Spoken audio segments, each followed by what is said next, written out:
नमस्कार, मैं हूं आपके साथ सुनील त्रिपाठी। आप देख रहे हैं CP news live TV. CP news live TV आपका हार्दिक स्वागत करता है। उत्तर प्रदेश के जनपद बाराबंकी से बड़ी खबर आपको बता दें, विगत कई दिनों से सोशल मीडिया पर धर्म युद्ध छिड़ा हुआ है।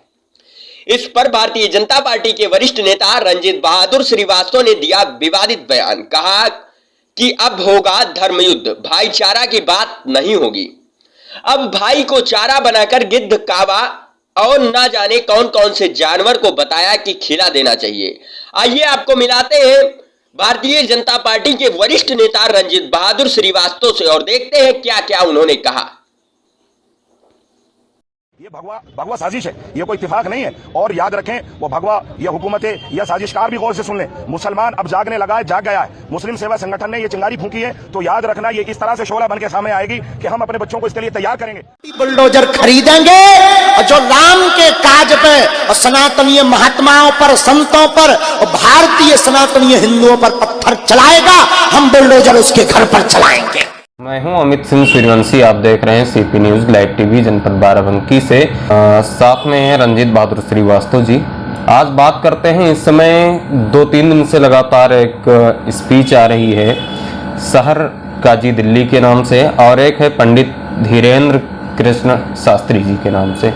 ये दोनों लोग जो है धर्म युद्ध पर जुटे हुए हैं। तो इस पर बात करेंगे कि ये भाईचारा कैसे कायम हो।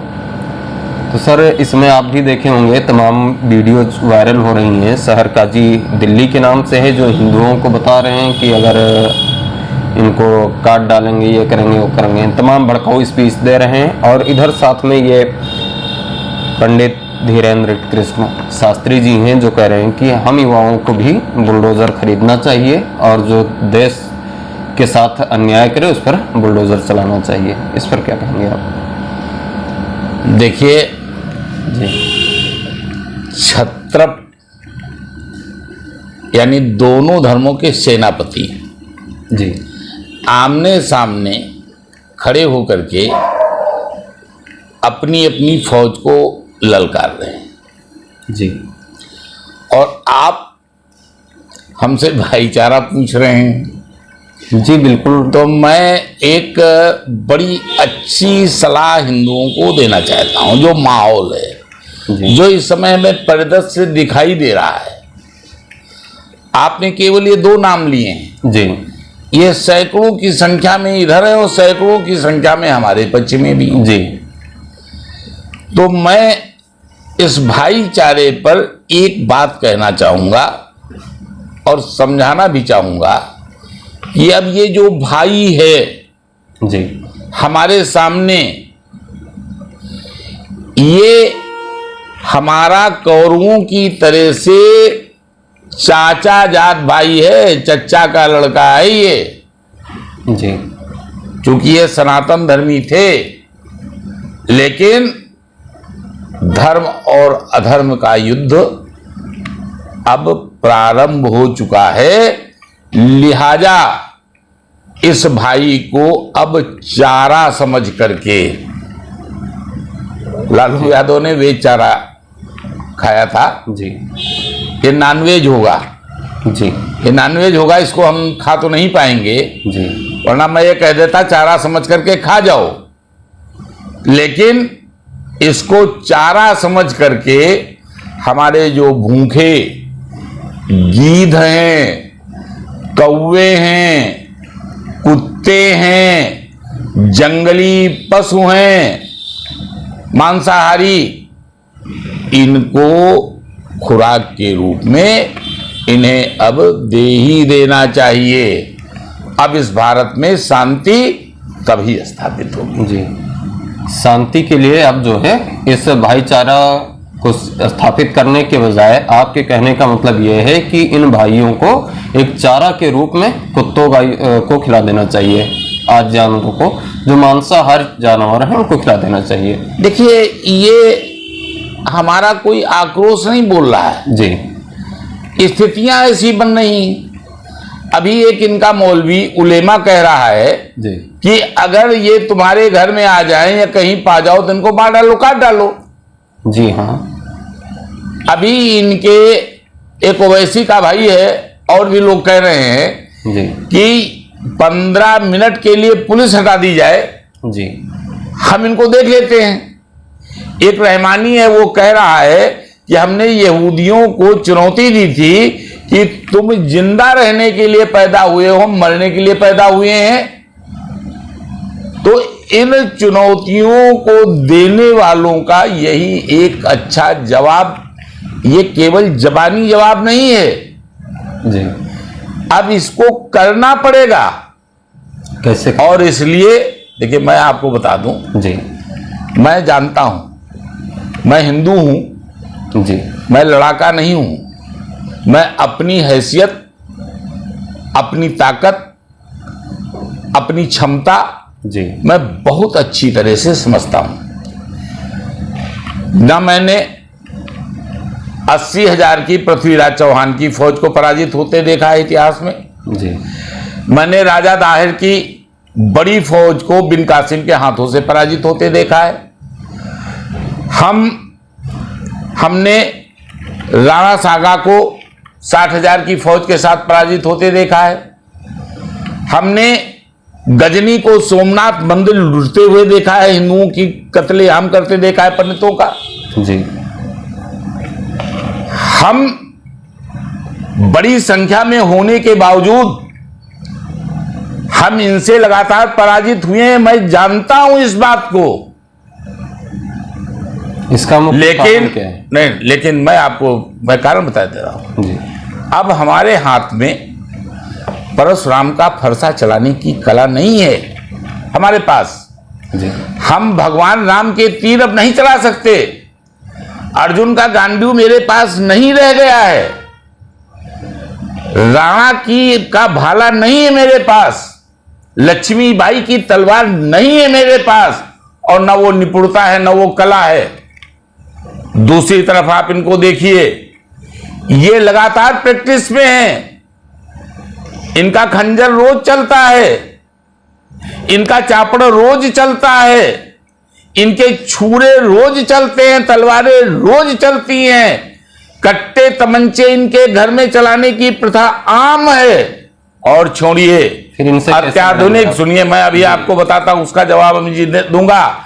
ये इनकी जो अत्याधुनिक हथियार हैं, चाहे AK-47 हो, चाहे इंसास हो, चाहे मशीन गन हो, आतंकियों के हाथ से लेकर के आज के इनके ये बदमाश यहाँ के मुख्तार अंसारी हो, अतीक हो, साहबुद्दीन जैसे लोग हों, ये अत्याधुनिक हथियारों की प्रैक्टिस भी इनके पास है।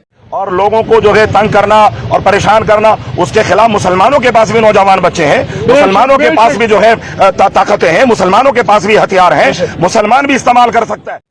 हमारे हिंदुओं के पास क्या है? अभी अपने नौजवानों को दे दीजिए, ये कट्टा नहीं दाग पाएंगे, ये पिस्टल नहीं काक कर पाएंगे, ये इंसास लोड नहीं कर पाएंगे। और छोड़िए, अभी मैगजीन निकालने कह दो, मैगजीन नहीं निकाल पाएंगे, मैगजीन भर नहीं पाएंगे। हम इनसे कैसे लड़ेंगे? कैसे लड़ेंगे इनसे? मैं अपनी सरकार से, मोदी जी से बड़ी गंभीरता के साथ एक बात कहना चाहता हूं। मैंने एक जगह पर कहा था, लेकिन वो बात लोगों की समझ में नहीं। आज मैं फिर उस बात को दोहराऊंगा। मैं इस बात को कहना चाहता हूं कि मोदी जी, आपने अपने को देश का चौकीदार घोषित किया है। अब ये चौकीदारी आप अकेले नहीं कर पाएंगे। सही है। चौकीदार का पर्यायवाची, मैं आपकी चौकीदारी पर नहीं लेना चाहता हूं। चौकीदार का पर्यायवाची शब्द है प्रहरी। आप जिस तरह से होमगार्ड, प्रांतीय रक्षा दल, इन चीजों का गठन किया है, उसी तरह से राष्ट्रीय प्रहरी बल का गठन कर दीजिए। हमारा नौजवान पैसे नहीं चाहता है, भर्ती होगा, सहर्ष भर्ती होगा, प्रहरी बनने के लिए भर्ती होगा। आप इनको आधुनिक शस्त्रों की ट्रेनिंग दिलवाइए। हमारी आत्मरक्षा के लिए हमको शस्त्र दीजिए, हमको पारंगत करिए। हम इस पुलिस के सहारे कितने दिन जिंदा रहेंगे? मौके पर पहुंची न पहुंची, तब तक तो ये हमारी जान ले लेंगे। इन परिस्थितियों में मैं अपने समस्त हिंदू भाई, धर्मगुरु, मैं अपने समस्त सबसे अपील करना चाहता हूं, हमारे प्रधानमंत्री और गृह मंत्री जी दोनों जी से, और खास करके योगी जी से मैं पुरजोर अपील करना चाहता हूं कि ये राष्ट्रीय प्रहरी दल का जितनी जल्दी हो सके इसकी भर्तियां शुरू कर दें, गठन कर दें, हमें तैयार करें इस बात के लिए। हम मारने के लिए तैयार नहीं होना चाहते, हम आत्मरक्षा के लिए तैयार होना चाहते हैं। जब मर जाएंगे तब देश कहां रहेगा। सही है। एक और आपसे क्वेश्चन है, लास्ट क्वेश्चन है। आपकी बातों से ये लगता है, और इसमें जो दोनों तरफा वीडियो जो वायरल हो रहे हैं, इससे ये लगता है कि हिंदू खतरे में है। जैसे आपने बताया कि हमें सुरक्षा के लिए प्रहरी का गठन करना चाहिए, तो इस पर आपका क्या विचार है? देखिए, हम मानसिक तौर पर यज्ञ हवन करने वाले लोग जी, हम खून खराबा करने वाले लोग नहीं हैं। हमारे हाथों से यज्ञ होता है जी, लोगों का उद्धार होता है, जन कल्याण होता है, संसार का भला होता है। जी। हमारे हाथ खूनी नहीं है, लेकिन अगर इन खूनी दरिंदों से हमको लड़ना पड़ जाएगा तो मेरे पास होगा क्या? सही है। सवाल इस बात का है। और मैं फिर आगाह करना चाहता हूं, जो लोग इस भाईचारे की बात कर रहे हैं, भूल जाएं ये धर्म युद्ध है। आज कितने उलेमाओं के बयान मैं आपको सुना दूं, जो आप मुझको दिखा रहे हो मैं आपको दिखाता हूं जी। कितने उलेमा ये आज काफिर समझ करके लड़ाई शुरू किए हैं, और इस लड़ाई में अगर हम निहत्थे पड़ गए तो मैंने आपको उदाहरण दिए जी। मैं अपनी जिंदगी में, या हमारा नौजवान, या हमारा हिंदू समाज जी, अब इस गुलामी को दोबारा, मुसलमानों की गुलामी को बर्दाश्त नहीं कर पाएगा और दोबारा इनके अत्याचार नहीं देख पाएगा। बेखौफ जुबान, बेखौफ अंदाज, सच्चाई पहुंचेगी आप तक। जज्बा आसमान को छूने का, हिम्मत कुछ कर गुजरने की, जुनून कुछ कर दिखाने का,